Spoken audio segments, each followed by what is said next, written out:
15e édition du Forum international de l'énergie à Alger. Première journée, ils étaient environ 70 délégations étrangères pour discuter d'une éventuelle sortie de crise, de la demande en pétrole. Décryptage dans un instant avec notre envoyée spéciale Sabrina Louabeh.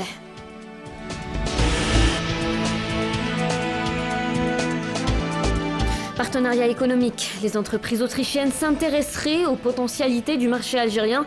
Et pour preuve, la CACI a organisé aujourd'hui une journée de discussion d'éventuels projets avec des entrepreneurs autrichiens. On verra lesquels.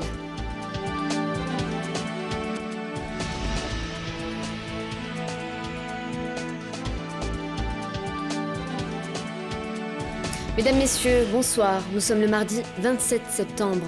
Aujourd'hui, les travaux de la 15e édition du Forum international de l'énergie se sont ouverts. Bien qu'informelle, cette édition soulève beaucoup d'espoir chez les pays producteurs, invités à plus de prudence. Les observateurs savent déjà qu'ils ne doivent pas s'attendre à des résultats spectaculaires. En attendant, un forum reste un forum et on retrouve notre journaliste Sabrina Louabeh sur place pour faire le point sur cette journée. Sabrina, comment se passent les discussions ?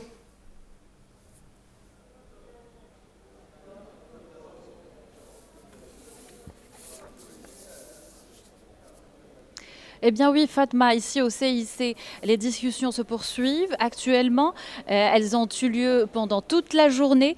D'ailleurs, nous avons avec nous M. Hassan Raraf, expert et conseiller des énergies, qui a assisté à quelques-uns de ces entretiens. Monsieur Raraf, vous qui avez assisté à cette journée, qu'en pensez-vous? A-t-elle été fructueuse? Oui, bien sûr. Bien sûr, cette journée, bien sûr, c'est l'ouverture. D'ailleurs, chacun des responsables des pays participants ont donné plus ou moins leur point de vue sur la situation actuelle du secteur énergétique. Et bien sûr, je pense que tout le monde est conscient de la situation actuelle dans le domaine des énergies. Je pense que ces pays participants, y compris les pays de l'OPEC, et même les pays participants qui ne sont pas membres de l'organisation. Justement, M. Raraf, en parlant de pays non membres de l'OPEP, la Russie, il y a eu des rumeurs que la Russie se retirait des discussions du forum. Si le cas échéant, que va-t-il se passer lors de ce sommet? Est-ce qu'un accord pourrait tomber à l'eau? Non, je ne pense pas. D'ailleurs, je ne pense pas que la Russie s'est retirée de cette discussion. Sinon, pourquoi elle aurait participé? D'ailleurs, la Russie, au préalable, elle a dit qu'il faut que les membres de l'organisation d'abord trouvent un accord et un consensus afin que, bien sûr, la participation de la Russie puisse donner plus ou moins un plus en ce qui concerne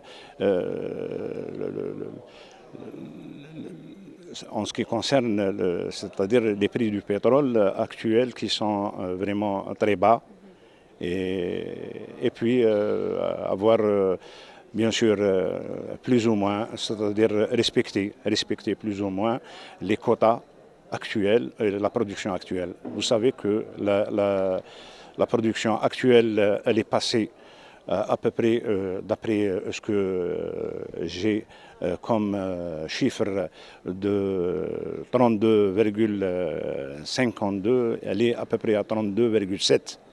Donc il y a un surplus. Donc le surplus, il est estimé à peu près à 2,70 ou 2,52. Je pense que c'est 2,70, c'est le chiffre exact. Pensez-vous qu'un accord autour de la stabilisation du marché du pétrole est menacé si on prend en considération les déclarations du ministre iranien du pétrole ce matin, qui a clairement déclaré que l'Iran n'avait aucun intérêt à faire baisser sa production? Non, je ne pense pas. Je ne pense pas que, cette réunion sera affectée par les déclarations du ministre iranien en ce qui concerne la production. Vous savez, les Iraniens, ils l'ont toujours dit qu'il faut qu'ils remontent à leur quota. Si les installations de l'Iran leur permettent de remonter leur production, ils le font. Ça c'est sûr. Mais ne serait-ce que je pense que les Iraniens aussi ils sont conscients de la situation actuelle et je ne pense pas qu'ils ne vont pas être d'accord pour qu'il y ait plus ou moins un prix raisonnable. Donc, Monsieur Ralaf, croyez-vous qu'il y a possibilité d'avoir un accord sur une stabilisation des prix? Non, stabilisation de prix, non. Parce que, c'est-à-dire, la stabilisation du prix, c'est en fonction de la production et bien sûr en fonction de la consommation aussi mondiale. Cela dépend, c'est un facteur clé bien sûr tout ça, mais je pense d'ici le deuxième semestre de 2017, il y aura une augmentation des prix du pétrole et moi je suis optimiste dans ce sens-là parce que je pense que le prix du pétrole d'après certaines sources plus crédibles afin que le prix du pétrole soit stabilisé, plutôt la production soit stabilisée à un certain seuil. Je pense que le prix augmentera et variera entre à peu près, je pense, entre 55, 62, 65 $. Ça sera un prix qui durera dans le temps ou alors juste un rebond technique comme on en voit dernièrement? Non, c'est un prix qui sera vraiment plus ou moins stable parce que, vous savez, c'est-à-dire, on a touché d'ailleurs les prix, ils ont touché le fond, on ne peut pas revenir. Justement, Monsieur Ralaf, dans le cas contraire, si on n'arrive pas à trouver un accord sur une production, un plafonnement de la production, qu'est-ce qui va se passer? Même si l'accord n'est pas scellé dans le futur proche, je veux dire, pas actuellement ces 2 jours, mais dans le futur proche, que va-t-il se passer? Que pouvons-nous craindre? C'est-à-dire, non, je pense que la production ne va pas stagner à ce chiffre-là. Il y aura des variations, plusieurs, bien sûr. C'est en fonction, bien sûr, parce que vous savez que peut-être l'Irak aussi aura une production plus élevée que l'actuelle production. Et il y a aussi la Libye qui va reprendre aussi. Hein, et il ne faut pas oublier ces pays-là. Donc, je pense, parce que l'Iran, elle est en fonction de ses capacités de production de ses installations. Vous savez, bien sûr, parce que l'Iran a été absente pendant un certain temps. Les équipements, vous savez, de production, tout ça, c'est un facteur. Donc, nous n'avons rien à craindre. Pour l'instant, nous n'avons rien à craindre. Nous n'avons rien à craindre. Et puis, écoutez, parce que l'économie mondiale, elle est en danger. C'est-à-dire, il faut penser à ça, il faut être conscient. Le Brésil, vous savez la situation actuelle au Brésil. Excusez-moi, Monsieur Ralaf, nous n'avons pas beaucoup de temps. Donc, vous dites que les prix ont touché le fond. Oui, Ils ne peuvent pas tomber encore plus bas. Oui, ça c'est sûr. Même si nous ne trouvons pas un accord dans le futur proche. Oui, il faut être très réaliste. Les prix ne vont pas chuter plus que ça, parce que d'ailleurs on a touché le fond, comme vous l'avez dit. Et puis moi, personnellement, je suis très optimiste en ce qui concerne les prix du produit. Un accord, non, bien sûr, l'accord déjà, d'abord la rencontre en elle-même, c'est un accord préalable. Merci Monsieur Ralaf. Merci d'avoir été avec nous. Je rappelle que vous êtes conseiller expert des énergies. Voilà Fatma, je vous rends l'antenne. Nous reviendrons avec plus d'informations lors de nos prochaines éditions. Merci Sabrina. Et justement, la réunion informelle de l'OPEP qui se tiendra demain, mercredi à Alger, ne serait selon des experts en énergie tels que Mourad Preur, qu'une rencontre de concertation à Meni Medani. La rencontre entre les pays membres de l'OPEP et non-OPEP à Alger a pour objectif d'arriver à une décision qui porte sur le gel de la production mondiale de pétrole, à savoir la stabilisation du marché. Malgré les assurances du ministre de l'Énergie, les experts disent le contraire. Pour eux, c'est une simple rencontre de concertation. Bon, le secrétaire général de l'OPEC qui est venu à Alger, il l'a dit clairement, il a dit c'est une réunion de concertation. Le Qatari dit à peu près la même chose. Donc la réunion d'Alger est une réunion intéressante parce que, vous savez, les accords ne se font jamais comme ça du jour au lendemain. Les points de vue se rapprochent. Difficile de stabiliser le marché pétrolier dans un tel contexte. Contrairement aux pays non-OPEP qui ont baissé leur production, les pays OPEP continuent d'inonder le marché pour fragiliser les compagnies américaines de pétrole de schiste. Problème de discipline, de répartition des sacrifices. Et là, l'Iran, qui produit 3,6 millions de barils par jour, lui, veut augmenter sa production à 4 millions, c'est-à-dire avant le niveau avant embargo. L'Irak ne cesse d'augmenter sa production. La production de l'OPEC en août, elle a été de 34,47 millions de barils par jour. Hein. Donc l'OPEC est encore dans une logique de guerre des prix, c'est-à-dire inonder le marché pour faire sortir du marché les pétroles de schiste américains. Même si elle baisse sa production, l'OPEP n'est plus en mesure de rééquilibrer le marché selon les experts. L'OPEC ne peut plus aujourd'hui le jouer parce qu'il y a une production, une offre qui est flexible, qui est la production américaine particulièrement.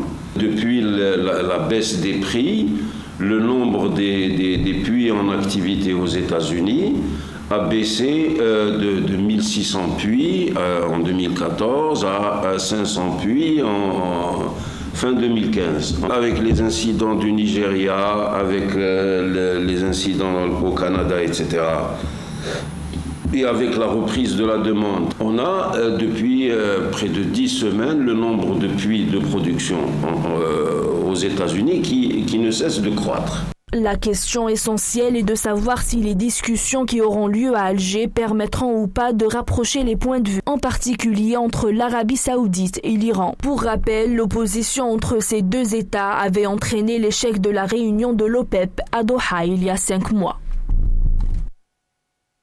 Une journée d'information sur le marché autrichien a été organisée par la Chambre algérienne de commerce et d'industrie en collaboration avec l'ambassade d'Autriche en Algérie et l'organisme Advantage Austria. L'événement s'inscrit dans le cadre de la nouvelle vision économique de l'Algérie visant à diversifier ses partenariats et à optimiser son potentiel à l'exportation. Objectif de cette rencontre, faire connaître aux opérateurs algériens les opportunités d'affaires et de coopération avec les entreprises autrichiennes et présenter par la même occasion les possibilités de placement de leurs produits sur ce marché. Nous, on veut que les entreprises algériennes viennent en Autriche pour vendre leurs produits, pour investir ensemble avec des partenaires autrichiens, mais en même temps aussi, il y a l'échange que les Autrichiens viennent ici. J'ai mentionné l'exemple du polyester. On pourrait faire une production ensemble entre des partenaires. Bien sûr, il faut trouver des partenaires économiques, ce sont des entreprises. Donc pour nous, c'est une occasion de pénétrer le marché autrichien et par la même occasion de pénétrer aussi le marché européen, mais aussi de travailler avec l'Autriche, pourquoi pas, pour s'investir dans le marché africain. Parce que l'Algérie aujourd'hui veut diversifier ses partenaires à travers nos différentes visites en Afrique. Politique à présent, nous avons le plaisir de recevoir sur le plateau une personnalité politique, le député et porte-parole du RND, Sadir Cheheb. Bonsoir monsieur. Bonsoir, c'est moi qui ai ce plaisir d'être reçu par une jeune et jolie présentatrice. Merci Atek Saha, merci. Première question, il était difficile de passer à côté de la réunion de l'OPEP. Pensez-vous, comme le ministre de l'Énergie, Nourdine Boutarfa, que cette rencontre va enfin relever les prix du baril ? Relever le prix du baril, je ne sais pas, nous l'espérons. De toute façon, l'Algérie a fait tout ce qui est dans son pouvoir pour amener ses partenaires à relever ces prix qui est devenu absolument une nécessité. J'espère que nous y arriverons parce que l'Algérie a quand même sa place dans le concert des pays producteurs du pétrole. Cependant, ce vœu peut être contrarié par des considérations géopolitiques comme le cas de Libye, de l'Irak, le conflit entre l'Arabie saoudite et l'Iran. Tout ça peut concourir quand même à contrecarrer ce vœu qui est partagé par tout le monde. On va parler, Monsieur Chiheb, si vous le permettez, de questions plus politiques. Nous sommes en pleine année législative et on a senti quelques tensions avec le FLN. Est-il possible que votre formation politique fasse désormais cavalier seul ? Nous n'avons pas de tension avec le FLN et il n'est jamais question que nous assistions à un quelconque parti pour ces législatives. Le RND est bien présent sur l'ensemble du territoire national. Il a énormément de cadres, de jeunes pour pouvoir faire cavalier seul, comme vous dites. Je voulais aussi vous interpeller autour de la nouvelle loi électorale qui a fait grand bruit au niveau du Parlement. On a dit qu'elle a été faite sur mesure pour asseoir la domination des partis majoritaires. Je voulais avoir votre commentaire là-dessus. Non. Notre objectif, c'est d'assainir ce marché de candidatures et de mettre de l'ordre. Bien sûr, il est clair qu'on ne peut pas avoir ce vœu ou cette ambition d'améliorer le rendement démocratique et par conséquent le rendement de nos institutions élues et faire une loi sur mesure. Je pense que ça, c'est des mots en l'air. L'objectif, c'est vraiment de donner toute la crédibilité à l'acte du vote, de réhabiliter cet acte et de faire participer les citoyens pour pouvoir revaloriser les élections et avoir des institutions légitimes. Dernière question, Monsieur Chiheb. Alors souvent, on ne fait pas la différence, surtout pour la nouvelle génération, entre le RND et le FLN. Pouvez-vous brièvement nous donner des points de différence, voire même de divergence, pour pouvoir différencier les deux partis ? Je ne sais pas pourquoi tout le monde s'entête à vouloir comparer ou faire un amalgame entre le RND et le FLN. Sont deux partis de la mouvance nationaliste.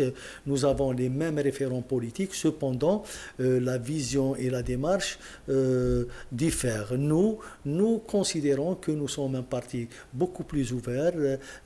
Il a le regard vers l'universalité de par sa composante de jeunes. C'est un parti qui est né dans la difficulté et donc dans cet espoir démocratique, et nous pensons pouvoir à la fois être un parti ouvert, moderne, mais avec un ancrage historique, nationaliste et patriotique. Merci beaucoup, Monsieur Sader Chiheb. Je le rappelle, il est porte-parole et député du parti RND. C'est sur cette note politique que se termine notre journal. Merci de votre attention et excellente soirée à tous.